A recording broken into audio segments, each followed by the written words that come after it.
The notification hit Daniel Harper's phone before the sun came up, sharp and bright. Like an alarm he never set. $12,700 charged to your credit card. For a moment, he thought it had to be a mistake. Daniel lay still in his Chicago apartment. The city quiet outside, his phone glowing in the dark. He blinked once, then again, hoping the number would change. It didn't. His heart began to pound as he unlocked the screen and opened the banking app. The details loaded slowly, each second stretching tight. Then the list appeared: first-class airfare, luxury resort bookings, private tours, fine dining packages. Not just one charge, but many, stacked together like proof. Daniel sat up in bed, his jaw tightening. He knew that card. He barely used it. It was his safety net, meant for real emergencies, not pleasure. He scrolled down and saw the booking name, Emily Harper, his younger sister. Daniel pressed his thumb against his forehead and closed his eyes. Emily didn't have this kind of money. She never had. She also didn't have a credit card with a limit, even close to this.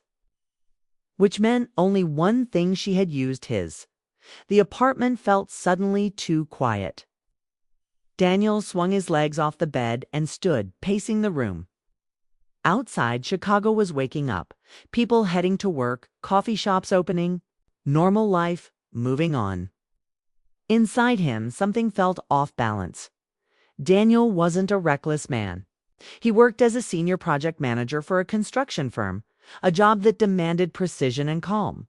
He planned everything. He saved. He didn't take risks. For years, he had lived like that. Not because he was afraid, but because he believed. Responsibility mattered, especially when it came to family. 3 years earlier, when their father retired early due to health issues and money grew tight, Daniel bought a modest house in a quiet Ohio suburb. He did it so his parents and Emily would have stability. He told himself it was temporary, just until things improved. They never paid rent. Daniel covered taxes, repairs, utilities. When the water heater broke, he paid. When the roof needed work, he paid. When Emily needed help for a few months, those months turned into years. He never complained. Now, standing alone in his apartment, Daniel opened the bank's fraud line. He waited, listening to soft music, his thoughts racing faster than— "The tune, sir," the representative said kindly when she came on the line. The charge was authorized using saved card information. Authorized by who? Daniel asked, already knowing the answer. The booking details list Emily Harper. Daniel thanked her and ended the call. His hands shook slightly as he set the phone down. It wasn't the money alone that hurt. He could survive the loss. It was the assumption. The casual way Emily must have clicked confirm, believing his limits were endless. By noon, Daniel was on the road to Ohio. The drive felt longer than usual. Miles of highway blurred past as memories played in his head. Emily borrowing his car in college. Emily asking for help with bills. Emily promising she'd pay him back someday. He had always said it was fine. The house came into view just after sunset. The porch light was on, warm and inviting, the same way it had been when he bought it. He parked and sat there for a moment, gripping the steering wheel. Inside, laughter drifted from the kitchen. Emily stood near the counter, suitcase open on a chair, tossing clothes inside. She looked radiant, excited, glowing in a way Daniel hadn't seen in a long time. "Dan," she said when she saw him, "you came." Their mother smiled softly from the table. Their father nodded, calm, almost relaxed. Daniel set his bag down slowly. "Emily," he said, his voice steady, "why did you use my card?" Emily froze for half a second, then waved a hand. "Oh, that. I was going to talk to you about $12,000. Daniel asked. She shrugged. "It's a dream trip. Greece, I've always wanted to go." "You didn't ask me?" he said. Their mother leaned forward. "Daniel, don't start like this. She's excited, I noticed," he replied, eyes never leaving Emily. Emily crossed her arms. "You make good money. You're always fine." "I figured it wouldn't hurt." Daniel felt something tighten in his chest. "That money wasn't free," he said quietly. "I work for it." Emily rolled her eyes. "You're acting like I stole it." "You did," he said, not raising his voice. The room went silent. "There." Father cleared his throat. "Let's all calm down. Family helps family." Daniel looked around the room, at the furniture he bought, the walls he painted, the bills he paid. "Family doesn't take without asking," he said. Emily scoffed. "You always help. Why is this different?" "'Cause this time," Daniel thought, "you didn't see me at all." That night, Daniel slept in his old room, staring at the ceiling fan, turning slowly above him. The house felt smaller now, crowded with unspoken truths. He realized how long he had been shrinking himself to keep everyone else comfortable. By morning, the hurt had sharpened into something clearer. Before leaving, Daniel walked through the house one last time. He touched the door frames, the kitchen counter, the back porch where he once imagined hosting family dinners with laughter and warmth. Instead, he felt invisible back in Chicago. Life moved fast. Meetings, deadlines, emails. But the charge stayed with him. Like a weight he couldn't put down. Emily's social media filled with photos, blue water, white buildings, smiling selfies. Comments praised her life, her joy, her freedom. No one asked how it was paid for. Daniel didn't comment. One evening after another long day, he sat alone at his kitchen table and opened his laptop. He pulled up the documents for the Ohio house. Mortgage details, market value. Recent sales. His hands didn't shake this time. He wasn't angry anymore. He was tired. 2 weeks later, he met with a real estate agent. The woman spoke about curb appeal and timing, but Daniel already knew his decision. "List it," he said simply. As he left the office, his phone buzzed. Another post from Emily's sunset photos, champagne glasses raised, captioned with words about living fully. Daniel looked at the screen, then turned it face down. For the first time in years, it felt something close to control. The house was officially on the market, and no one living inside it had any idea what was coming next. Daniel Harper's phone rang at 8:03 a.m., buzzing insistently like it carried the weight of the storm that was about to hit. He saw Emily's name flash on the screen and felt a chill run down his spine. He knew what the call would be about before he even answered. "You did what?" Emily's voice was sharp, incredulous, and trembling all at once. "I sold the house." Daniel said calmly, almost too calmly. "The house. The one we live in. How could you?" She shouted, but Daniel didn't flinch. "I already did." He replied, "The sale is final. You have 60 days to make arrangements."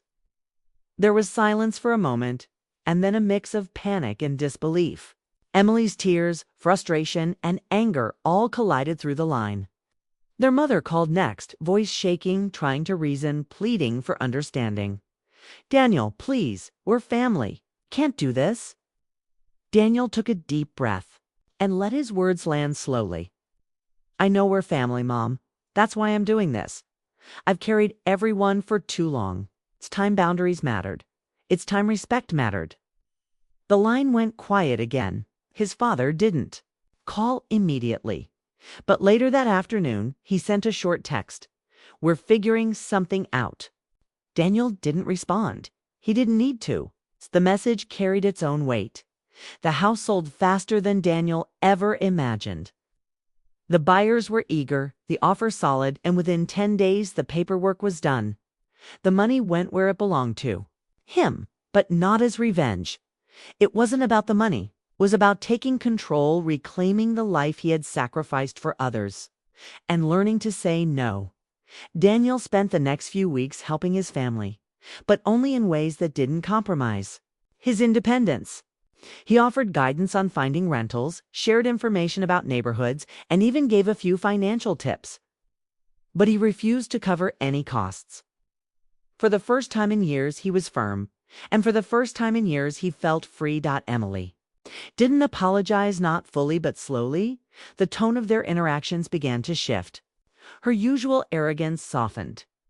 She still teased occasionally, still rolled her eyes when Daniel reminded her of responsibilities, but a new respect lingered underneath.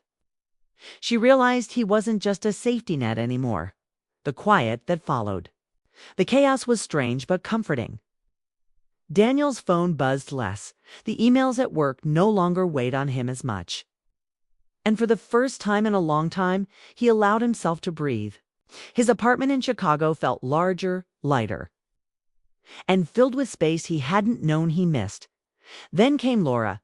He met her in a small bookstore cafe downtown, a place he'd wandered into on a lazy Saturday afternoon. She was tucked into a corner by the window, reading, completely absorbed. Daniel noticed her calm presence. Immediately, it was magnetic without being overwhelming. He ordered his coffee and casually drifted closer, pretending to browse books nearby. Eventually, a mutual glance, a smile, and then words. They talked about authors, about stories, about small things that mattered. There was no rush, no expectation, just conversation that flowed effortlessly. For Daniel, who had spent years giving so much to others, it was a relief to meet someone who didn't want anything from him except his presence. Months passed. Emily and his parents adjusted to life without the house. They moved into rentals, started paying their own bills, and Daniel realized that the world didn't collapse without him covering everything. It was a bittersweet discovery, one that carried both guilt and relief. One evening, Daniel received a message from his mother. "I think you taught us something important. I wish we had learned it sooner." Daniel read it twice. He felt a flicker of something, pride maybe, but more than that, clarity. He didn't reply immediately. He didn't need to. The message was acknowledgement enough. That night, he sat beside Laura on a park bench, the city lights twinkling behind her. He felt the hum of life around him, a soft chatter of people, the distant hum of traffic, the breeze carrying the faint smell of autumn leaves. "You okay?" Laura asked softly. Daniel smiled, a genuine smile that reached his eyes. "Yes," he said, "I finally am." He realized then that selling the house wasn't punishment, and it wasn't revenge. It was a statement. A declaration of self-respect and a step toward a life where love didn't mean sacrifice at his expense. As weeks turned into months, Daniel and Laura grew closer. Their relationship was gentle, built on understanding, patience, and shared moments rather than drama or intensity. He discovered the quiet joy of partnership, someone who appreciated him for himself, not for what he provided. Meanwhile, Emily slowly matured too. She learned to navigate responsibilities, pay her own bills, and consider the consequences of her choices. She began to see Daniel not just as her older brother who provided everything, but as someone with his own life, his own limits, and his own heart. Daniel's parents, too, softened over time. The early resentment faded into respect, and though apologies were rare, actions spoke louder. They learned to accept Daniel's boundaries and to live independently without expecting him to. Shoulder their burdens. By the time a full year had passed, Daniel felt a profound sense of peace. The house was gone, but the lessons it represented remained. Boundaries, respect, self-worth, and the ability to reclaim one's life without guilt. He had turned a moment of betrayal into a turning point, and in doing so, created space for love, clarity, and a future that felt entirely his own, sitting in the quiet of his Chicago apartment with Laura by his side. Daniel finally understood something he hadn't known before. Sometimes letting go of what you think you must give others is the only way to find what you truly need for yourself. And in that stillness, amidst the soft hum of the city, Daniel Harper felt free for the first time in his life.